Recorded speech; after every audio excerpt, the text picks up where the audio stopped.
नमस्कार। जय हिंद। जय हिंद पर एक क्वेश्चन आया है कि आप हर एक एपिसोड में जय हिंद क्यों कहते हो? जय श्री कृष्ण ऐसे शब्द प्रयोग क्यों नहीं करते? आपको ऐसे भगवान के नाम बोलने में क्या आपत्ति है? मैंने कहा भाई ये सवाल वेबिनार में पूछते तो बहुत अच्छा है। तो बोले मेरा नाम मत लेना, नहीं तो लोग मुझे धिक्कारेंगे। तो मैं बता दूं, जय हिंद क्या है। ये पूरा एक शब्द है, JAYHIND। हमारी तीन फैकल्टी है, doing, thinking, feeling, hand, head and heart. ત્રણ મુજને મળ્યા હૈયું મસ્તક ને હાથ જ્યાં ચોથું નથી માનવું બહુ દઈ દીધું તે ના. Everyone has three fundamental faculties. तो मैं जिस मिशन के अंतर्गत 2 दशक से अधिक समय से काम कर रहा हूँ, मिशन का नाम है जय हिंद। जॉइन हैंड्स, अपने हाथों को, अपने श्रम को इकट्ठा करें। Align head and yield heart. 100% for India's national development. JAYHIND हो गया। तो मैं ये कह रहा हूं कि चलो अब हमारे श्रम को, हमारे विचारों को और हमारे हृदय की भावना को भारत के राष्ट्र विकास में लगा दे। और भारत जो है वो जमीन का टुकड़ा नहीं है, जीवन मूल्यों का समूह है। तो इंसान के बीच में मानवीय मूल्यों का फैलाव हो, उसके लिए हम सब मिलके काम करें। एक तो ये है। दूसरा, भारत के पहले राष्ट्रपति, मैं 1947 के बाद को नहीं मानता हूं। हालांकि मेरा मानना आपका मानना नहीं हो सकता, लेकिन भारत के राष्ट्रपति के पहले शपथ सुभाष चंद्र बोस ने लिए थे। इतना ही नहीं, उन्होंने आजाद हिंद फौज की करेंसी भी बनाई थी और बर्मा नामक देश पूरा डूबने वाला था, उसको बचा लिया था। और हमारे अंडमान निकोबार वगैरह जो आइलैंड्स है, तो पहले पहले उन्होंने उस पर विजय प्राप्त कर ली थी। विश्व युद्ध की स्थिति अगर बदल गई नहीं होती तो सुभाष जी बोले थे चलो दिल्ली, और सेना ने दिल्ली पर कब्जा कर लिया होता और चित्र बिल्कुल अलग होता। यही सुभाष बाबू ने जय हिंद का नारा दिया था। एक ये भी है। ओके, जय हिंद बोलना। और तीसरा, दोस्तों, आप कृष्ण को मानो, बुद्ध को मानो, महावीर स्वामी को मानो, कुछ भी मानो, ये आपका पर्सनल निजी मामला है। वैसे भी आप जो भी ईश्वर के साथ संवाद करना चाहते हो, वो आपका ईश्वर के साथ का संवाद है। हम सब जब इकट्ठे मिलके कुछ भी काम करें तो एक ही धर्म है, एक ही मजहब है, राष्ट्र धर्म। तो ये भावना से मैं प्रेरित होकर के पिछले सभी सालों से शिक्षक कर्तव्य कर रहा हूँ। सभी की मुस्कुराहटों से आज का एपिसोड शुरू हुआ है। बस ऐसे मुस्कुराते रहिए। आज जो लोग समय पे जुड़े थे उन्होंने कुछ एक टुकड़े देखे होंगे। आज मैंने जानबूझ के आपको राग जोग सुनाया है, अनुष्का शंकर जी की सितार वादन के साथ। कितने लोगों ने ये देखा और सुना? अनुष्का जी को देखना एक बात है और अनुष्का जी को सुनना दूसरी बात है, राइट? अगर राग जोग को बिल्कुल सुनोगे तो आपका पांव या आपके हाथ नर्तन करने ही लगेंगे, क्योंकि उसके स्वर मालिका ही ऐसी है। बताइए, आप में से जो बताना चाहे, क्या इमोशन है इसको सुनते सुनते?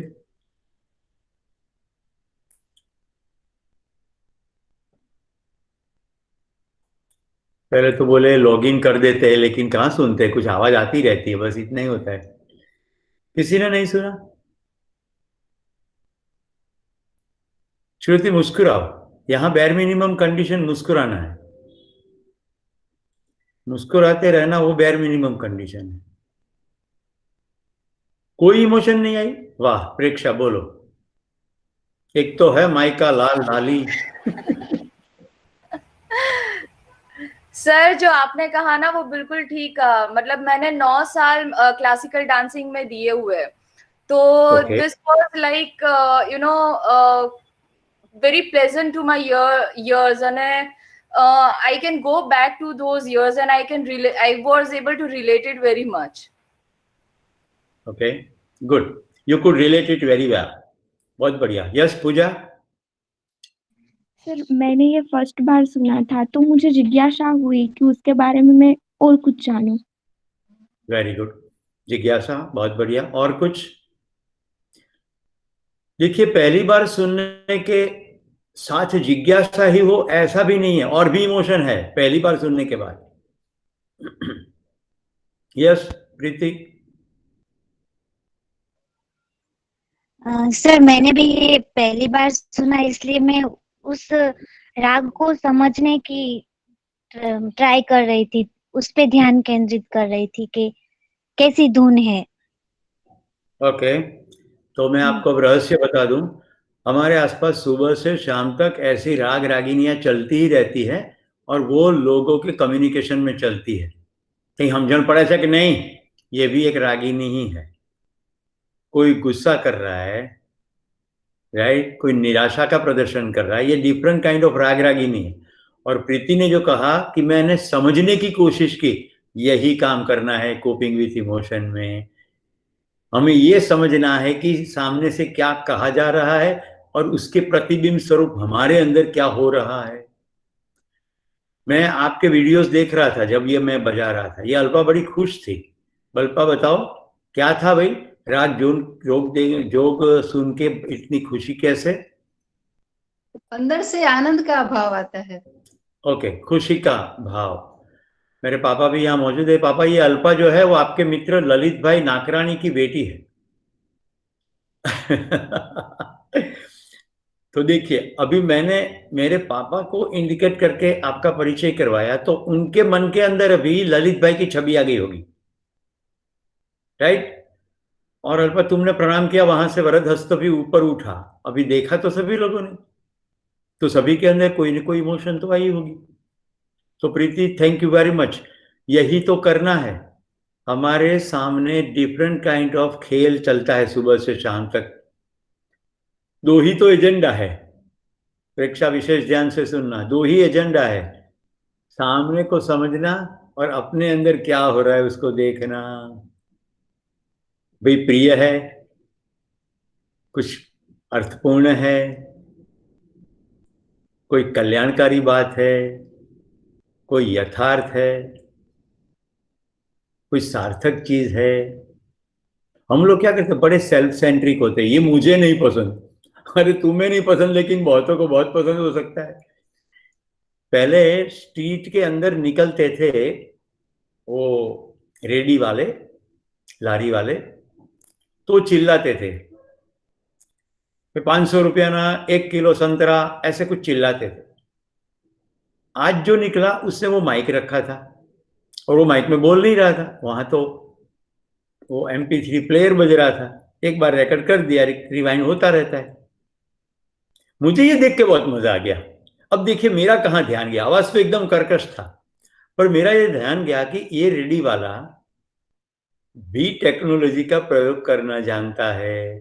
गले को फाड़ने के बदले ये प्लेयर बजा रहा है, ये सिस्टमेटिक बजेगा ही. अगर इसको ये कहा जाए कि इतना भंगार स्वर में बोल रहे हो, उसके बदले बेहतर भी बोल सकते हो, तो काम भी दिखा. अब वो तो जल्दी से चला गया, और मेरे पास भी समय नहीं था, नहीं तो रोक के कहते कि चल मैं तेरे लिए रिकॉर्ड कर देता हूं. क्या अपने घरों में बैठे हो, जरा बाहर तो आओ. केवल 100 रुपये के 1 किलो संतरे. मधुर ध्वनि से बोलेंगे तो लोग आश्चर्य से भी बाहर आएंगे कि क्या हो रहा है ये. या फिर अमिताभ की आवाज, संतरे नहीं खाए तो फिर क्या खाए, 4 संतरे तो खा के देखो, खुशबू गुजरात की, संतरे मृगेश के. या कुछ भी ऐसा करके आप ध्यान आकर्षण कर सकते हो. पर इनको नहीं मालूम ना इमोशन कैसे ट्रिगर होती है, तो ये तो ऐसे ही करते रहते हैं. पर जो एडवर्टाइज वाले हैं, मैंने आपको होमवर्क दिया था, याद है आपको? कौन करेगा होमवर्क का रिपोर्टिंग? मैंने पहले एडवर्टाइजमेंट देखने का करा था, वो एकता कपूर की बंगार सीरियल का भी होमवर्क कहा था. और आज मंडे है, तो सैटरडे संडे 2 दिन है, मंडे पूरा है. ये सब कहा था ताकि आप बिल्कुल होमवर्क के लिए समय दे सको। पहले तो मुझे जयपाल बताओ होमवर्क क्या था, क्योंकि मैं तो याद नहीं रखता, मैं कोई रिकॉर्ड भी नहीं रखता। मैं बता देता हूं आपको, मेरे मन में जो स्वयं स्फुरित विधि से सेमिनार वेबिनार चलते हैं, वहां मैं आपकी स्थिति के अनुरूप काम कह देता हूं, जिससे आपका मंगल होगा, आप करोगे तो। That's it. मैं इंस्पेक्टर नहीं हूं। यस बताओ जयपाल, क्या होमवर्क था? जो एकता कपूर की जो सीरियल आती है वो और दूसरे लोगों की क्या बात कर रहे हैं, उसको हमें देखना था कि सही बोल रहे हैं कि गलत बोल रहे हैं। उसको उसके उसके हमें विवेक चुनना था। और मैंने दूसरी ये नहीं कहा था, सही गलत नहीं कहा था। प्रीति क्या कहा था? सर आपने बोला था कि लाइक रेगुलर लाइफ में हमारे आसपास लोगों की बातचीत होती रहती है, तो वो लोग क्या बातें कर रहे हैं उनको सिर्फ सुनो, उनको अपनी इमोशंस को ट्रिगर नहीं करना है उस पॉइंट पर। अपने अंदर क्या हो रहा है वो देखो उनको सुनते हुए। और फिर जो सीरियल्स होती हैं, एडवर्टाइजमेंट्स होती हैं, उनको भी देखो और उनमें उन उन उनको देखते हुए भी आपके अंदर क्या इमोशंस चल रही हैं वो सब देखना था। वंडरफुल। हमारे आसपास जो खेल चल रहा है, इस खेल के अनुरूप हमारे अंदर क्या चल रहा है? दो महत्वपूर्ण शब्द देता हूं, परिस्थिति, मनस्थिति। परिस्थिति के अनुरूप मन की अंदर क्या हो रहा है? हम लोग क्या करते हैं, परिस्थिति को बदलने की बहुत कोशिश करते हैं। वो परिस्थिति में जो इंसान है उनको भी बदलने की कोशिश करते हैं। हम ये नहीं सोचते कि मेरी मनस्थिति की वजह से ये परिस्थिति मुझे प्रॉब्लमेटिक लगती है। अदरवाइज संसार में कोई प्रॉब्लम है ही नहीं, केवल सिचुएशंस है, और वो भी सिचुएशन किसी नियम के अंतर्गत है। राइट। ये दोपहर को आज अल्पा चाय बनाने गई तो हाथ में से दूध की पतीली गिर गई, क्योंकि उसने 5 मिनट पहले माथे में तेल रखा था, तो वो हाथ फिसलन वाले थे। अब तपेली गिर गई, दूध सभी जगह फैल गया, और उसके पति ने चिल्लाया, आटला वर्ष से अभी चा बनाता भी नहीं आवड़ती। ये स्टोरी ओवर। ये मैंने अल्पा के लिए क्रिएट की है। ओके, ऐसा कुछ हुआ ऐसा मत सोच लेना। अब आपको लगे कि यहाँ नियम क्या है? भाई नियम ये है कि तेल वाले हाथ है और मेटल की सरफेस है, तो फिसलन बहुत सहज है। हाँ, ये जरूर है कि थोड़ा कहीं ध्यान गया होगा, या ठीक पकड़ी नहीं होगी पतीली, या हम नहीं जानते, केवल वही बता सकती है कि क्यों फिसल गई। पर फिसलना और फिर लिक्विड का फैल जाना, ये तो सब नियम के अंतर्गत हो रहा है ना, कि इंटेंशन से हो रहा है। चलिए आप प्रयोग करके देखो, हाथ में दूध की पतीली लो, थोड़ा 100 ml दूध डालो, और फिर मन में इंटेंशन करो, मैं जब इसको गिराऊं तो नीचे भारत का नक्शा बनना चाहिए। बनेगा क्या? नहीं बनेगा। वो तो नियम के अंतर्गत ही फैलेगा। वो जहां फैलेगा वो सरफेस पर निर्भर करता है, क्वांटिटी पर निर्भर करता है, कितनी हाइट पर से गिरा उस पर निर्भर करता है। तो देखिए गिरने से क्या क्या होता है और कैसे अपनी इमोशन को कंट्रोल करते हैं। एक घटना मुझे याद आ गई अल्पा की स्टोरी बनाते बनाते। पोलो का जंगल, तब कुछ जंगल में डेवलपमेंट नहीं था, केवल डैम साइट था, और इरिगेशन इंजीनियर को देखने के लिए ऑब्जर्वेशन बंगलो था।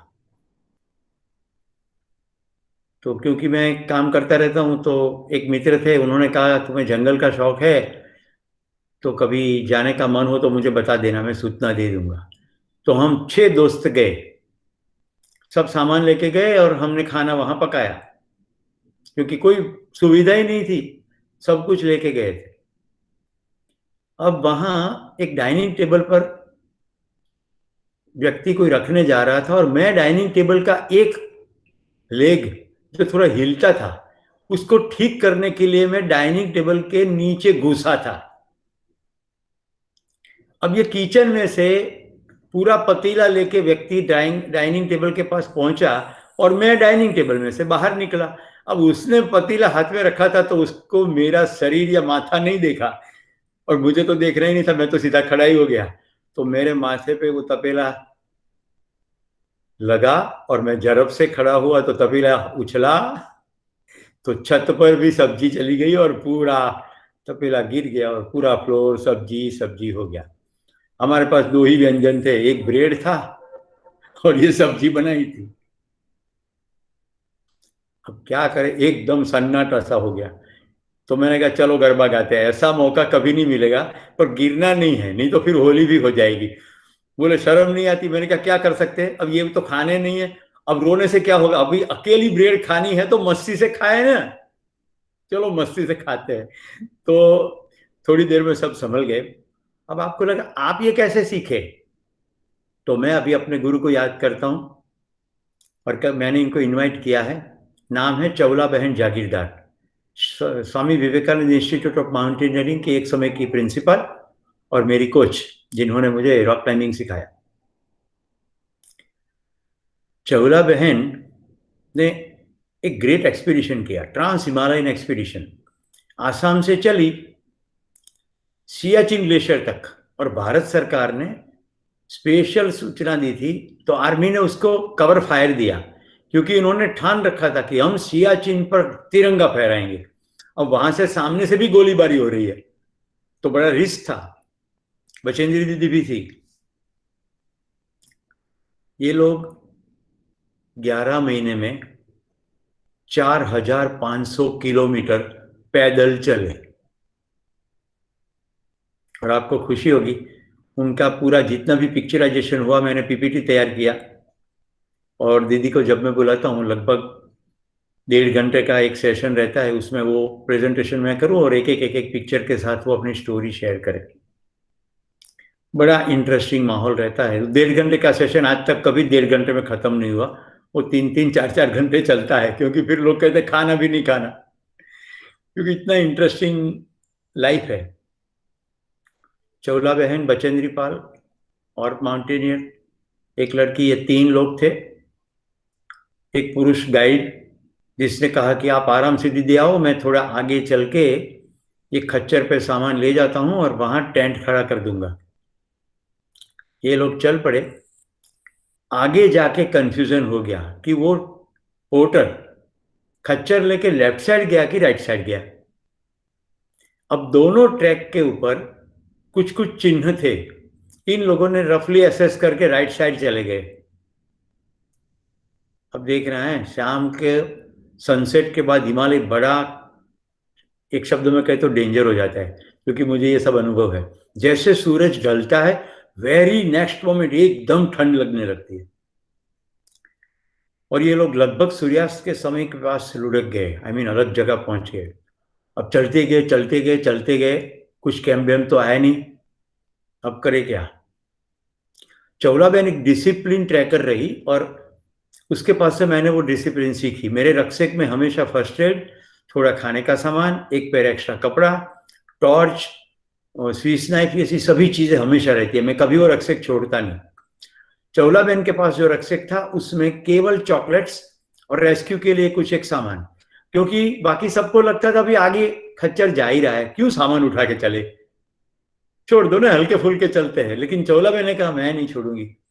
बचेंद्री पाल ने भी छोड़ दिया था। 3 लड़कियां, एक रक्सेक और कुछ नहीं। ये लोग ऐसी स्थिति में, कोई गुफा जैसी जगह थी, वहां उन्होंने रात बिताई। सुबह में चौला बहन कहते हैं मैं किचन मैनेजर थी, हर एक का एक रिस्पॉन्सिबिलिटी रहता है, टीम लीडर, राइट, फिर टेंट मैनेजर, किचन मैनेजर, ऐसा सब कुछ रहता है। मैं किचन मैनेजर थी, तो मैंने विसल बजाई, चलो आज आप मैं सबको बहुत बढ़िया टोमेटो सूप पिलाती हूँ। ऐसा करके वो पोर्टेबल स्टोव के ऊपर पानी, पानी के अंदर एक चॉकलेट का टुकड़ा, और सभी को मग में वो लिक्विड दिया, देखो क्या है टोमेटो सूप। और हर एक व्यक्ति ने ऐसे उसका वर्णन किया कि आज मरी थोड़े ज्यादा है या टमाटर कम है, जैसे कुछ हुआ ही नहीं। ये मॉर्निंग सूप हो गया, फिर चलना था, क्योंकि मालूम नहीं जाए तो जाए कहाँ। थोड़ा कंपास की मदद से उन्होंने चलना शुरू कर दिया। लंच का समय हुआ पर कोई निशानी नहीं मिली। फिर से बैठे, फिर से स्टोव गर्म किया, फिर चॉकलेट का एक पीस डाला कि चलो आज तो मैं भाजी पाव खिलाती हूँ। अब ब्रेड भी नहीं है। तो वही लिक्विड के अंदर उंगलियां डबो डबो के भाजी पाव खाया जा रहा है। उस शाम को वो लोग जहां पर पहुंचे, वहां गद्दी लोगों का, गद्दी यानी आपने वो गदर बॉर्डर नामक फिल्म में देखा होगा, हाइट के ऊपर चरवाहा लोग होते हैं, उस कम्युनिटी को गद्दी कम्युनिटी कहते हैं।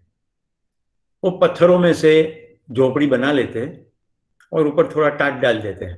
अब वहां टाट तो था नहीं, पर चारों ओर दीवार जैसी रचना थी। तो शाम हो गई तो चलो कम से कम पवन तो नहीं आएगा, तो इसमें सो जाते हैं। ये लोग उसी में सो गए। देखिए, बर्फ में ट्रैकिंग करने वाले पास हमेशा सब जीरो टेम्परेचर वाला जैकेट रहता है, राइट, जिसमें आप सब जीरो टेम्परेचर में टिक सकते हो। तो फॉर्चुनेटली इन लोगों के पास ये था, और उसके ऊपर वाटर रिपेलेंट कवर भी था, और उस वहां सो गए। रात में बारिश शुरू हुई, किसी तरह सुबह हुई। जब उठ के उन्होंने देखा तो मालूम पड़ा, उसको जो अच्छा सॉफ्ट सॉफ्ट लग रहा था, वो चरवाहे लोगों की बकरी भेड़ जब ज्यादा ठंड लगे तो वो भी अंदर घुस जाती है, उनकी पूरी विष्ठा पड़ी थी, गुजराती में एना छाणा। और वो पूरी रात उस दलदल में वो लोग रहे। सुबह उठे, फिर से चौलाबेन ने कहा, सीटी बजाई, बोले once more you have another soup. Story यहां पर समाप्त करता हूं। आप मन से चले ही होंगे अभी मेरे साथ साथ वर्णन में जैसे करता गया, पर मैं सीख गया इसमें से, मैं गजब तरीके से सीख गया। अब जब कोई घटना घट गई है, अब क्या करें इसका? अब उसी घटना के अनुरूप हमारी इमोशन होगी, तब तो गई भैंस पानी में, बह गए, यही तो बहाव है। तो कोई चिल्लाता है, कोई क्रिटिसाइज करता है, कोई आपका डीवैल्यूएशन करता है, आप कितना भी सही इंटेंशन से काम करते हो, लोग आपके दोष निकालते हैं। तो आपको ये समझना है, क्या करें, मेंटल हॉस्पिटल में सबको तो एडमिट नहीं कर सकते ना। ये पेशेंट है, गेट वेल सून मामू। ये पिक्चर देखना आपका होमवर्क है, राइट। वो कौन सा पिक्चर था उत्पल जिसमें गेट वेल सून मामू आता था? लगे रहो मुन्ना भाई। ये दो है इसलिए मैं कंफ्यूज हो जाता हूँ, एक है मुन्ना भाई एमबीबीएस और एक है लगे रहो। कोई पिक्चर का शौकीन है? कोई बात नहीं, आप अपने हिसाब से ढूंढ लेना। सिर्फ लगे रहो लिखोगे तो भी कुछ मिल जाएगा, राइट। या फिर ये लिखोगे कि गेट वेल सून मामू, तो यूट्यूब में कुछ तो आ ही जाएगा। देखो इस पिक्चर को, जब पिक्चर को देखो तो ध्यान रहे, पिक्चर में तो बहुत सारी चीजें और भी है। तो वो जो होमवर्क आपने नहीं किया ना, वो होमवर्क भी हो जाएगा।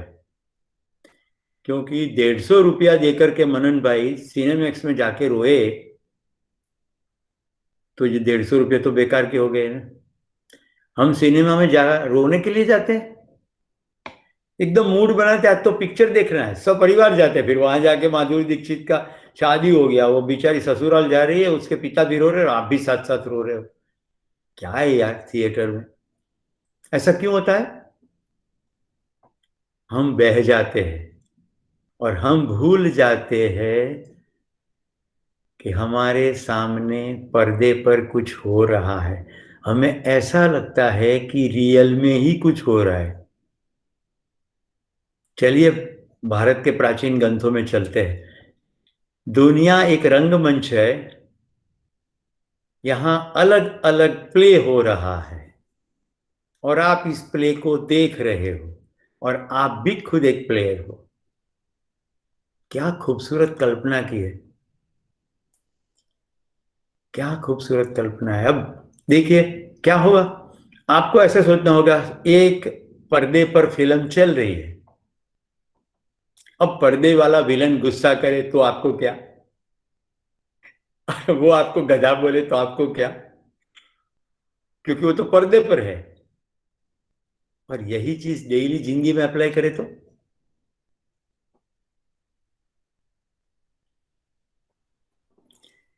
किसी दूसरे की अयोग्यता से प्रभावित होना ही अपनी अयोग्यता है।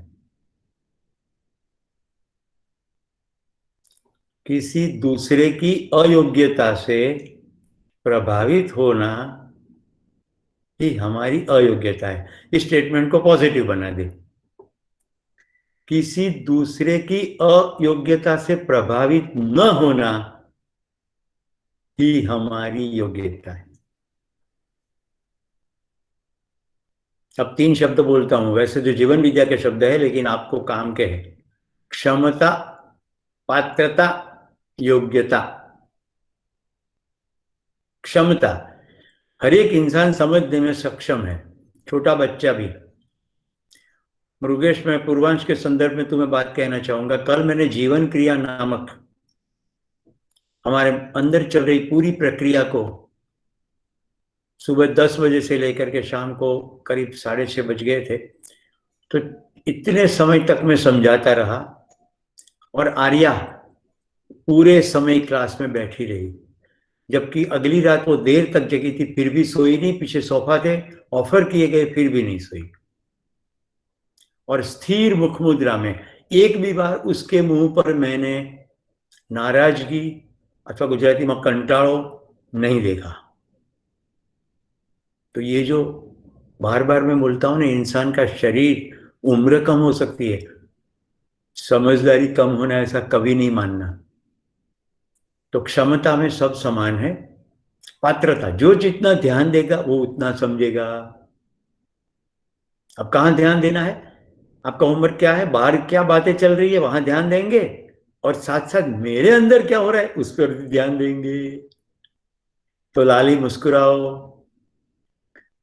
अब लाली मुस्कुराती है और मैं मुस्कुराऊं तो मुझे ऐसा देखना है, क्या वो मुस्कुराई इसीलिए मेरे अंदर खुशी है कि मैंने मेरा काम कर दिया और उसमें मैं सफल हो गया, इसलिए मैं खुश हूं। और वो ना भी मुस्कुराए फिर भी मैं ऐसा सोचूं मैंने तो मेरा काम कर दिया, तो भी मैं खुश हो सकता हूं। गांधीनगर अक्षरधाम, उत्तम स्वरूपदास जी स्वामी अलग अलग प्रकार के कार्यक्रम में मुझे आमंत्रण दे, लेकिन मैं न जा पाऊं। ऐसा 2-3 महीने हुए। उसके बाद मैंने कहा, स्वामी जी आप जानते हैं कि मेरा पूरा जिंदगी डेट्स के अंदर है, मैं ट्रैवल करता रहता हूं। इस स्थिति में आप मुझे आमंत्रण देते, आपको ऐसा नहीं लगता ये आता नहीं है तो नहीं बुलाना चाहिए? उन्होंने क्या जवाब दिया? लगभग आज से 6-7 साल पहले की घटना है, पर मेरे अंदर उतर गई। उन्होंने कहा, मैं जब आपको इन्विटेशन देता हूं तो मैंने तो आपकी सेवा की एक अच्छी काम के लिए, मैंने तो सेवा कर दी ना, मैंने तो सेवा कर दी। मेरे प्रिय शिक्षक BN दस्तूर साहब कहते हैं, अब क तब क, અમારાથી બનતું અમે કર્યું, હવે તમારાથી બનતું તમે કરો। तो हे लाली, અમારાથી બનતું અમે કર્યું, હવે તમારાથી બનતું તમે करो, मुस्कुराओ। यहाँ जो जो अपने आप को लाली समझे वो सब मुस्कुराए।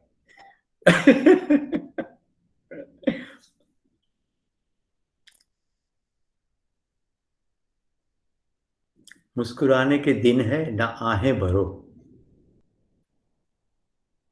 मेरे होते हुए क्यों खुद को परेशान करो, मैं हूं ना। देखिए मैंने तो बोल दिया, मेरी तो सेवा हो गई ना, अब आप जानो। तो कहने का तात्पर्य ये है कि सामने फिल्म चलेगी, हमारे अंदर कुछ भी होगा और हमें वो देखना है कि क्या हो रहा है। तो अब मैं एक फिल्म चलाऊं आपके लिए, एक फिल्म चलाता हूं, जरा होशपूर्वक देखिएगा। फिल्म को भी देखिएगा और अपने आप को भी देखिएगा।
आपने देखा पहली वाली फिल्म बहुत लंबी चली,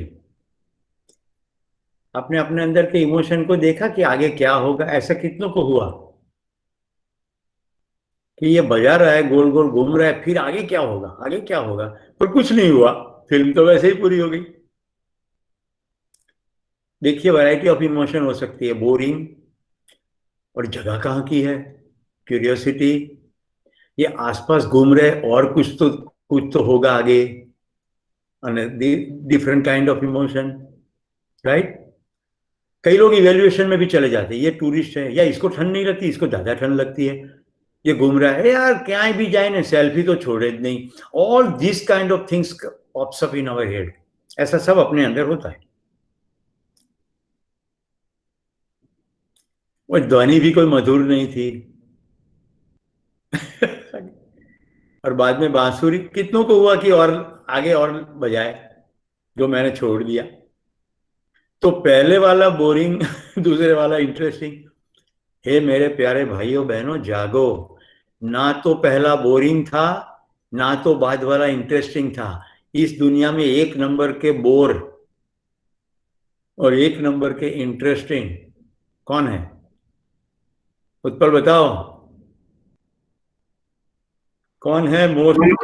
मैं खुद। अरे वाह, हम खुद ही महाबोर है, और हमारी बोरियत को दूसरे के ऊपर फेंकते रहते, उछालते रहते, थोपते रहते।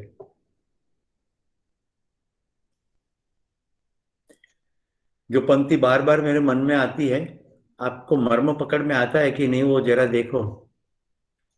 सुख और दुख में आनंदमय रहवे, हरदम हरि गुण गावे, साधो वो नर हमको भावे। अब हरि गुण क्या है? कोई राम राम राम राम हरि गुण नहीं है, ये पूरा अपने आसपास वंडरफुल फिल्म चल रहा है। मैंने आपको भाविका के द्वारा भेजी गई भेंट आपको ग्रुप के अंदर भेजी थी, और मैंने कहा था कि आपका होमवर्क है ये बर्ड के बारे में जानो। अगर आपने चेष्टा की होगी तो आपको ये हरिगुण समझ में आया होगा। ये हमिंग बर्ड है, इसको हनी सकिंग बर्ड भी कहते हैं। ये बर्ड की खूबी ये है कि वो हवा में स्थिर होकर के अपनी चोंच को फूल के अंदर डाल के बहुत डीप में से ये जूस को चूसता है, और ये चूसने के समय पूर्ण समय वो हवा में स्थिर रहता है। अब हवा आएगी तो फूल भी हिलेगा, तो उसको फूल के अनुरूप हिलना पड़ेगा, पर बाकी के समय वो स्थिर रहता है। और वो इतनी झड़प से पांखें फफड़ाता है कि वैज्ञानिक ऐसा कहते हैं कि अगर वो शक करना बंद कर दे तो उसका जीना भी बंद हो जाएगा, क्योंकि वो इतनी शुगर को कंज्यूम कर लेता है। तो उसको जिंदा रहने के लिए पांखों पर फड़फड़ाना, शुगर जूस चूसना और ऐसे ही जिंदा रहना है। इसमें बहुत सारी वैरायटीज है, हमारे घर के आसपास मिलते हैं। इसको गुजराती में कहते हैं शक्कर खोरो। ये हमिंग बर्ड की वैरायटी है, और इसके ऊपर जब धूप गिरेगी तो ये काला और ब्लू कलर का चमकेगा। और ये नर है, मादा बिल्कुल भुखरी है। वैसे भी पूरी प्रकृति में नर ही सुंदर होते हैं, जैसे मोर, सिंह, राइट, ये सब बहुत सुंदर होते हैं, मादा ही सुंदर नहीं होती। लेकिन मानव जाति में क्या हो गया कि कंफ्यूजन हो गया, तो वो कहते हैं अपनी पत्नियों के तुम बहुत सुंदर हो, ऐसा करके इतना इतने सालों से सुंदर सुंदर सुंदर। तो कई कई बहनों को ऐसा होता है कि मैं सुंदर हूं कि नहीं, तो वो अपने साथ एक पर्स रखते हैं, और पर्स में कंघी, जात जात के कलर, वो सब रखते हैं। जब टॉयलेट दिख जाए, मिरर दिख जाए तो चेक कर लेते कि मैं सुंदर हूं कि नहीं, और वो सुंदरता का सामान रखते हैं। और लड़के लोग अपने साथ सुंदरता का कोई सामान नहीं रखते, क्योंकि वो तो पैदा इसी सुंदर ही होते हैं। लड़कों खुश हो जाओ। क्या क्या इमोशन आई। मैं एक धारा प्रवाह बोल गया। ऐसा नहीं है, पर ऐसा मैंने कहा। पर बर्ड्स में, और खास करके बहुत सारे मैमल्स में, नर को प्रकृति ने बहुत एक्स्ट्रा चीजें दी है, जिससे वो साइज में बड़ा, आकर्षक, और बाल या कलगी या कलर्स ऐसा दिया, ऐसा प्रकृति में देखने को मिलता है, राइट। इंसानों में कौन सुंदर है कौन सुंदर नहीं, ये केवल मानसिकता है। आज इस सभा में मेरे हिसाब से सबसे खूबसूरत कोई हो तो वो ख्याति है। इंसान का होना शरीर थोड़ा है, इंसान का होना शरीर से अलग कोई वास्तविकता है। जो शरीर को एक साधन बना के अपनी निरंतर खुशी को पा सके, वही सही सौंदर्य है। इसलिए हमें हमारी माँ कभी भी बदसूरत नहीं लगती, क्योंकि माँ शरीर नहीं है, माँ वात्सल्य है, माँ ममता है, माँ प्रेम है, और वो शरीर के साथ जुड़ा नहीं है। इसीलिए माँ, पिता, ये सब हमेशा खूबसूरत और सुंदर होते हैं। कितनों को सौंदर्य की बात अब समझ में आई? अब देखिए, ये आपके अंदर अभी जो इमोशन में चेंज आया है, पहले में जब मैं धारा प्रवाह बोला तो हो सकता है कईयों को मेरे प्रति नेगेटिव फीलिंग भी आई हो कि अपने आप को बेकार में प्रशंसा कर रहे हैं। तो ध्यान रहे, मैं एज ए शिक्षक ऐसे बहुत सारे प्रयोग करता रहूंगा। मैं खुद मानता हूं हर एक मानव है, और हर एक मानव बहुत सारी चीजों में, शरीर के देखाव में, कलर में अलग हो सकते हैं, लेकिन शरीर से अलग वास्तविकता की बात करें तो सभी मानव समान है। सभी को स्वतंत्रता की प्यास है, सभी को सुखी होना है, सभी के अंदर कल्पनाशीलता है, सभी के अंदर कर्म स्वतंत्रता का अधिकार है। Power to choose, freedom to choose, freedom to imagine. फिर वो आदिवासी हो या ट्रम्प हो, राइट, सभी को कल्पनाशीलता और कर्म स्वतंत्रता। इसकी कल्पना क्या है? मैं नहीं छोड़ूंगा, मैं व्हाइट हाउस नहीं छोड़ूंगा। तो आदिवासी पेड़ के पास अपना झोपड़ा बना के रखे, मैं नहीं छोड़ूंगा। सबकी अपनी कल्पना है, अपने हिसाब से स्वतंत्रता भी है। कितनों को इतना जान के एक डिफरेंट काइंड ऑफ खुशी का एहसास है, जो खुशी समझदारी में से आती है कि कुछ समझ में आ रहा है, राइट। देखो, मैं इसको व्याख्यायित करता हूं, यह है जानने की खुशी। अगर मानव में सौंदर्य चमड़ी के कलर और शरीर के शेप्स के साथ जुड़ा होता तो हम पशुओं से भी बदतर जिंदगी जीते होते। पर क्योंकि हमारे बीच में बहुत सारे ऐसे लोग आए जो जाग गए और इन्होंने दूसरों को जगा दिया, इसके पूरी सभ्यता इंसान की डीपर सच्चाई को देखने के लिए हमेशा लालायित रहता है। वो लालायितपन का नाम ही है धर्म। मैं अमृतसर स्वर्ण मंदिर गया था। स्वर्ण मंदिर की परिधि में जो इर्द गिर्द का एरिया है, वहां एक मुस्लिम भाई आंखें बंद करके बैठे थे। वो मुस्लिम थे, वो उनके ऊपर पहनी हुई टोपी से और दाढ़ी से, ये लोग दाढ़ी रखते तो मूछ नहीं रखते, ऐसा एक टिपिकल, और कपड़े। पर मैं उनके पास से गुजरा और मैं मुड़ के, मेरा ध्यान गया, मेरा मुड़ना स्वाभाविक नहीं था, तो मुझे लगा कि समथिंग ग्रेट। मैं उसके सामने पाल्टी मार के बैठ गया। मुझे लगा ये परम शांत अवस्था में है और मुझे यहाँ बिल्कुल एक डिफरेंट काइंड ऑफ शांति का एहसास है। मैं बीच बीच में आंखें खोलता गया, लेकिन उनकी आंखें तो बंद ही थी। तो करीब आधा घंटा हुआ होगा, उनकी आंखें खुली। तो मैंने कहा कि बाबा मैं आपके कुछ एक सवाल पूछूं? तो उन्होंने कहा पूछो। तो मेरा पहला ही सवाल ये था, आपके लिबास से ये लगता है कि आप मुस्लिम हो, तो फिर आप यहाँ क्या कर रहे थे? बोले खुदा की इबादत। तो मैंने कहा ये तो गुरुद्वारा है। तो बोले बेटा एक जगह तो बताओ जहाँ खुदा ना हो। तो मुझे नानक साहब याद आ गए। अब देखिए, व्यक्ति भले कोई अलग संप्रदाय में पैदा हुआ हो, लेकिन उसके अंदर कल्पनाशीलता तो है ही। एक बार खेतों की तलाश करते करते मैं गौशाला पहुंच गया, गिर गौशाला। मैंने कहा मुझे अपने घर के लिए दूध चाहिए। बोले भैया यहाँ से थोड़े आगे चले जाओ, वहां से आपको मिलेगा, यहाँ से नहीं मिलेगा। मैंने कहा किसकी गौशाला है? बोले इस्माइल भाई की गौशाला है, और ये गौशाला का पूरा दूध civil hospital Gandhinagar, civil hospital 16 और सिविल हॉस्पिटल मेघानी नगर अहमदाबाद जाता है। इस्माइल भाई स्वयं इसमें से एक भी गिलास दूध नहीं पीते। इन्होंने पूरी गौशाला गरीब दर्दियों की सेवा में समर्पित की है। अब लोग क्या मानते हैं? मुसलमान लोग गाय को काटते हैं। तो संप्रदाय और धर्म में ऐसा कहीं पर कहा नहीं गया, लेकिन बल्क में मास स्केल पर जो हिस्टीरिया जैसा आते हैं, तो हम लोग चीजों को ऐसे जोड़ देते हैं। तो चलिए, दिल को छू लेने वाली एक ऐसी घटना आपके साथ में पहले एक बार तो शेयर किया है शायद, पर सभी एपिसोड में सभी लोग नहीं होते। यही स्वर्ण मंदिर और मेरी हमेशा की तलाश के मुझे हिंदी में ग्रंथ साहिब मिल जाए, तो अहमदाबाद में तो नहीं मिले, बाकी गुजरात की जर्नी, दिल्ली, पर मुझे हमेशा गुरुमुखी में ही दिखते थे। तो मेरे लिए वो केवल माथा टेकने भर का काम रहता था। सद्भाग्य से मैंने स्वर्ण मंदिर के परिसर में से ग्रंथ साहिब को पाया। तो मैंने कहा भाई सभी, क्योंकि मल्टीपल वॉल्यूम थे, 4 वॉल्यूम थे, तो मैंने कहा इसको मैं पूरा ले रहा हूं। तो जो सरदार जी जिन्होंने वो पैक किया, मुझे पैक हाथ में थमाया, मैंने पैक उठाया और नीचे जमीन पर रख के मैंने जेब में हाथ डाला, पर्स निकाला,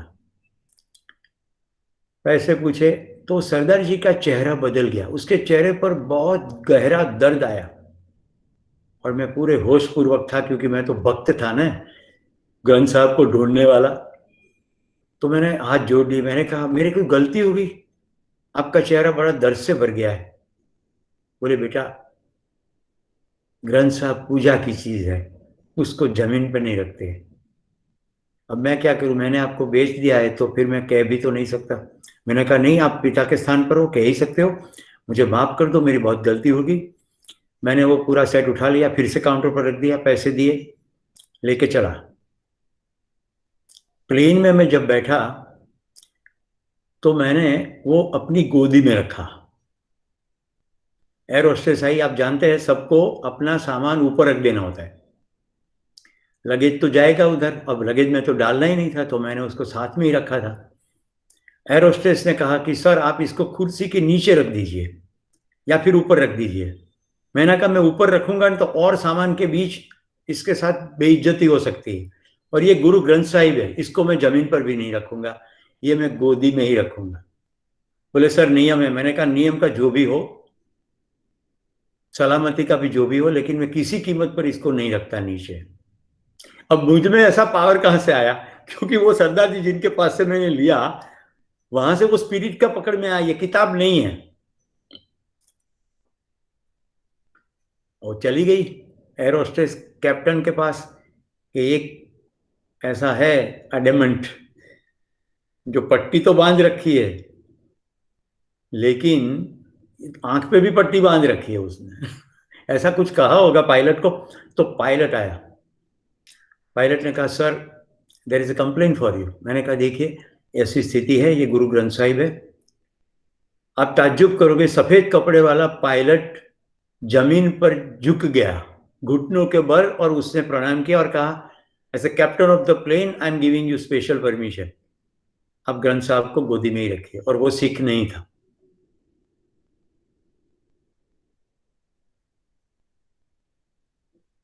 आपको समझ में आ रहा है? आज पूरा सिख संप्रदाय और पूरे वर्ल्ड में केवल एक ही ये कम्युनिटी किताब को भगवान या गुरु का दर्जा दे रही है। दुनिया की सभी जगह पुस्तक केवल पुस्तक है। यहाँ गुरु ग्रंथ साहिब कहा जाता है, उसको चामर यानी उसको पंखा जैसे करते हैं, प्रसाद भी है। और स्वर्ण मंदिर में तो बड़े ठाठ माठ के साथ पालकी चलती है शयन के समय। अब दोस्तों थोड़ी देर के लिए ये भावनात्मकता से बाहर आके देखे इसको ऑब्जेक्टिवली। अल्टीमेटली वो किताब तो है ही, प्रिंटेड पेपर तो है ही, हाँ या ना? पर उसके अंदर जो भी लिखा गया है वो इंसान को इंसानियत तक पहुंचा दे, ऐसी संभावनाएं हैं। उसमें रहीम जी के भी दोहरे।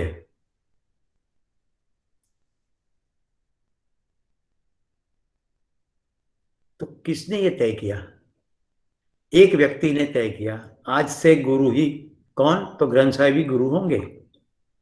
जैसे ये घोषणा की गई उसके बाद पूरी परंपरा ने उसको गुरु स्वीकारा। ये इमोशन चूज किया कि नहीं किया? आपको पकड़ में आ रहा है? भारत में सेना में सबसे ज्यादा इज्जत पाने वाले भी लोग यही है, सिख रेजिमेंट, राइट। फोर्स में सबसे ज्यादा जाने वाले लोग भी यही है। और हमारे देश की आजादी के लिए जान फसानी करने वाले भगत सिंह भी ऐसे ही सिख थे, राइट। आप 10 गुरु की कहानियां पढ़ो, आपको पकड़ में आएगा आज हम जहां भी है, कितने बलिदानों के बाद यहां पहुंचे हैं। तो किसी ने अपनी इमोशन को चूज किया। अभी एक फिल्म आई थी सेरेंगेट, वो जो बड़ी पगड़ी वाला अक्षय खान जिसमें वो रोल प्ले करता है, कोई एक फिल्म, केसरी केसरी केसरी केसरी। अच्छा, शैलेंद्र सिंह ने भी केसरी पगड़ी पहन रखी है, राइट। सरोपा कहता है ना भैया। तो ये एक कमिटमेंट, एक निष्ठा, उसका फ्यूल इमोशन है। कमिटमेंट को भी आप इमोशन कह सकते हो, लेकिन सोर्स में एक फ्यूल है, फिर जो मीनिंग देना है वो दो। तो ख्याति ने अपनी शरीर की स्थिति को क्या मीनिंग दिया, राइट। माँ के लिए भी खुशी का माहौल बना, राइट। मेरे सामने मुस्कुराओ। अगर ये ख्याति नॉर्मल होती तो कभी नहीं बोलती। अब क्या कहती है, सब मेरे आसपास जो भी है मुस्कुराते रहे। तो she become a cause for the happiness of all concern, all around, source of all of us. समझ में आया? पकड़ में आ रहा है? बाहर की फिल्म जो भी चलती हो, हमारे पास हमेशा से फ्रीडम है, हम हमारे अंदर की फिल्म को कैसे चलाए। यस जयपाल। हम परिस्थिति को नहीं बदल सके, लेकिन हमारी मनोस्थिति को बदल सके, हम खुश हो सकते हैं। वंडरफुल। परिस्थिति को नहीं बदल सकते, लेकिन मनस्थिति को बदलना अपने हाथ में। क्या यह सरल है? ना, सरल नहीं है, क्योंकि हमारी सालों सालों की आदतें हैं। कई लोगों के चेहरे ऐसे होते हैं जिनके पास पूरे गुजरात की केस्टर ऑयल की एजेंसी ले रखी हुई, ऐसा दिवेलिया मुंह लेके घूमते फिरते हैं। इनको कहीं भी मुस्कुराने हूं मैं हंसवान, इनको कोई चीज में हंसी नहीं आती। ऐसे लोग होते हैं। तो कंडीशन ऐसी बना के रखते हैं। इसी कंडीशन में से कैसे निकले, प्रयत्न करना पड़ेगा। इसी का नाम साधना है। तो चलिए मैं आपको दूसरे सेगमेंट में ले चलता हूं प्रेजेंटेशन के जरिए, जहां हम पहुंचे थे, ताकि अब आप होमवर्क भी करे और एक स्टेप आगे भी बढ़ जाए। हम इस मैट्रिक्स में थे। मैंने आपको सेल्फ कंट्रोल के अंदर ट्रस्ट वर्दीनेस और कॉन्शियसनेस, दैट इज विवेक को समझाया था। विवेक समझाते मैंने आपको सार्थक निरर्थक ये सब बातें की थी। तीसरा पॉइंट आ रहा है एडेप्टेबिलिटी, जिसके ऊपर आज का पूरा एपिसोड चला। बाहर जो भी है हम इसको कैसे एडेप्ट करते हैं, यानी परिस्थिति के अनुरूप हम हमारी मनस्थिति को कैसे ढालते हैं। तो इसका मतलब क्या कि दर्दनाक चीजें हो तो ही करना ना। अगर दर्द हो रहा है और जेन्युइन दर्द को एक्सप्रेस करने की आवश्यकता है तो एक्सप्रेस कर देना, ये भी एडेप्टेबिलिटी है। तो किसी की बेटी की विदाई हो रही है और आप शादी में शरीक हो और आपको अपनी बहन की विदाई याद आ जाती है और रोने का मन करता है तो रो लो। उस समय टॉयलेट में भागने की जरूरत नहीं है कि लोग मुझे रोता हुआ देखेंगे तो क्या हो जाएगा। लोग देखेंगे तो मालूम पड़ेगा कम से कम एक तो इंसान आया, बाकी तो सब रोबोट है। वो चांदला का कवर दे दे के चले गए, विदाई हो तो अपने को क्या लेना देना, अपने तो बराबर रसमलाई दबाई है।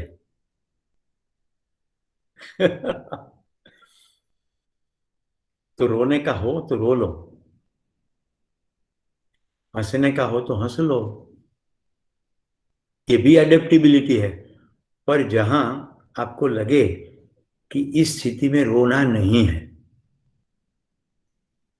प्रेक्षा मैंने कल जो आपके साथ बात की थी, डॉक्टर ऑपरेशन थिएटर में खड़े हैं, पेशेंट लहूलुहान बन के आया और डॉक्टर बेहोश हो गया। बोलिए डॉक्टर कैसे ट्रीटमेंट करेगा? ये उदाहरण से आपको समझ में आ रहा है ना। आपकी जिंदगी में कोई पेशेंट लहूलुहान बन के आया और आप डॉक्टर है। आपका पेशेंट कौन हो सकता है? आपका पति, पत्नी, बेटा, बेटी, पड़ोसी, मित्र, कोई भी आपका पेशेंट है। आपको स्वस्थ रहना है। डॉक्टर चीनू काका उसको बहुत खूबसूरती से समझते हैं। अगर वो उसके साथ रोने लग जाए, अरे रे रे रे तेरे को तो कोरोना हो गया, अब ऑक्सीजन की तो बहुत कमी है, रे रे रे रे रे मुझे लगता है तू 2 घंटे में जाएगा यार। ऐसा करके वो भी रोने लगे तो क्या ट्रीटमेंट होगी? मैंने किसी मैगजीन में ये डॉक्टर कलाम साहब की कहानी पढ़ी, आपको शेयर करता हूं। छोटा सा बच्चा, 6 डॉक्टर, एक डॉक्टर ने कहा कि ये जिएगा नहीं, तो अब ऐसा करते इसको अपने घर वालों को सौंप दे ताकि आखिरी सांस अपने घर में छोड़े। ऐसा सुन के दूसरे डॉक्टर ने कहा कि तू तो डॉक्टर है कि कसाई है, हमें इसकी ट्रीटमेंट ऐसे करनी है कि ये बचेगा, तू पहले से ही मान के रखा है, तो तू क्या ट्रीटमेंट करेगा, हट जा।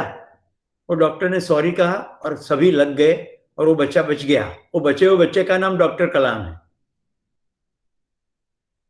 एक सुबह एक रोते हुए बच्चे की आवाज सुन के महिला घर से बाहर आई, देखा तो नवजात शिशु को कोई छोड़ गया, गले में हिंदू है ऐसा कोई धागा।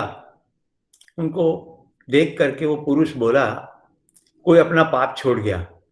पर महिला बोली ऐसा नहीं कहते, किसी ने हम पर कितना भरोसा किया कि ये बच्चा शायद यहां जी पाएगा, तो हम इसको ले जाते हैं। अंदर ले गई, परवरिश शुरू हुई, उसका हिंदू नामकरण हुआ क्योंकि कोई धागा हिंदू धागा बंधा था। ये बच्चा बड़ा हुआ, फादर मदर तो ख्रिस्ती थे, क्रिश्चियन, और वो भी शेड्यूल कास्ट या ऐसे कोई बैकवर्ड शेड्यूल ट्राइब जो होती उसमें से थे। तो कहा कि बेटा अब तेरे हाथ में है, ख्रिस्ती बनना कि हिंदू रहना। तू हमें ऐसी स्थिति में मिला था तो मैंने तुम्हारा नाम तो ऐसा हिंदू किया। बोले मुझे ख्रिस्ती बनना है, ठीक है, बैप्टिज्म की कोई क्रिया हुई, वो ख्रिस्ती बन गया। उस बचे हुए बच्चे का नाम डॉक्टर KR नारायणन, भारत के एक दूसरे राष्ट्रपति। आपको समझ में आ रहा है? परिस्थिति कुछ भी हो, जब व्यक्ति अपनी मनस्थिति को बदलता है तो देश को 2 राष्ट्रपति मिले। छोटा सा कलाम पापा को प्रश्न पूछते हैं, पापा तो मस्जिद में मौलवी है और प्रश्न इंसान धर्म संप्रदाय संबंधी है, और इनके पिता क्या कहते हैं, बेटा इसका जवाब मुझे नहीं मालूम, तो ऐसा कर रामेश्वर मंदिर के पुजारी के पास चला जा। डॉक्टर कलाम की कैसी परवरिश हुई है कि रामेश्वर मंदिर के पुजारी उसके सवाल का जवाब देते हैं। यही डॉक्टर कलाम फिर पंचशील आंदोलन चलाते हैं। यही डॉक्टर कलाम प्रमुख स्वामी को मिलकर ट्रांसेंडेंस नामक की किताब लिखते हैं। यही डॉक्टर कलाम आखिरी सांस तक शिक्षक कर्तव्य करते रहे। देखिए, इमोशन छोटी मोटी चीज नहीं है, इसलिए मैं कहता हूं ये बड़ा फ्यूल है, ये ट्रिगर है। वो एक कम्युनिकेशन को जन्म देता है, एक बिहेवियर को जन्म देता है, और ये इम्पैक्ट करता है हम सभी को, पूरे संसार के 750 करोड़ लोगों को, सूनर और लेटर। अब जिस दिन छोटा सा बच्चा बच गया, तब थोड़ी मालूम था कि डाउन द लाइन ये इंडिया 2020 किताब लिखेगा, पूरा भारतवर्ष विकास की राह पे दौड़ पड़ेगा, इतना टेलीकम्युनिकेशन वगैरह में क्रांति होगी, कहां मालूम था। तो इम्पैक्ट तो सभी जगह पर है।